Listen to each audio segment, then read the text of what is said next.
first got the news of the pandemic, I think just like everyone else, I freaked out a little bit, and it couldn't happen at a worse time, I think, because right during those days when they shut everything down up in California, during the days when they shut everything down here in California, and there was even a curfew at one point.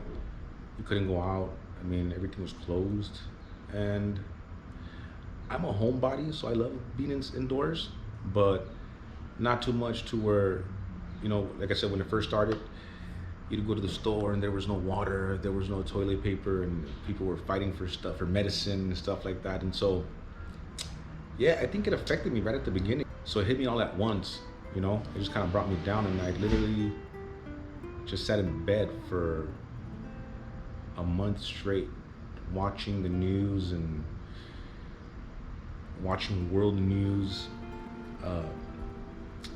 Googling information on my phone, so it was like 24/7 nonstop.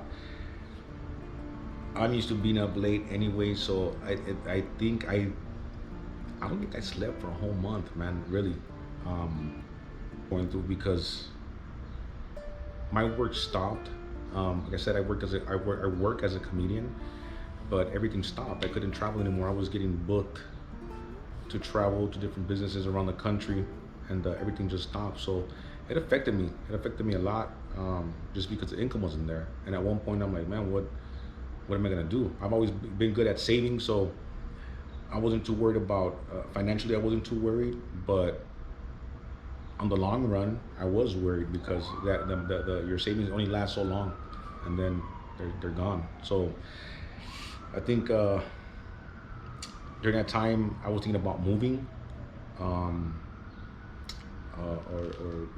getting more roommates, and the roommate that I had at the time was just going through some really bad depression, and it really affected me. We were both watching the news, watching what was happening around the world, and we were both scared. Everybody was scared.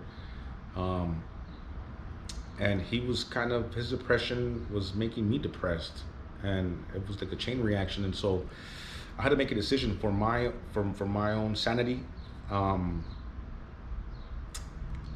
And I might sound selfish, but for my own sanity, I had to evict my roommate. Yeah.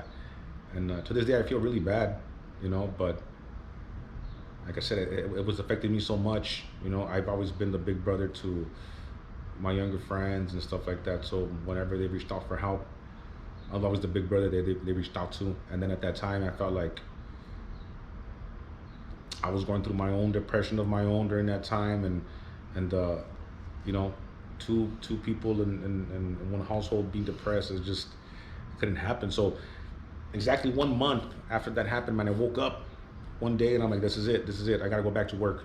And I literally just went back to work that day. I went back to being a comedian on social media, my social media platforms, and after that month, and I started advertising and promoting on my social media platforms, I just started getting calls, like, I think everybody was just helping each other, like small business. Hey, we're back, we need help over here, and everybody was just supporting. So the people who had money, thank you very much for supporting us during that time. So it was bad for a whole month, and then it just got really good, and my whole mindset just changed to let's get some work again. So they started opening up the country again, and we started getting bookings again. What is your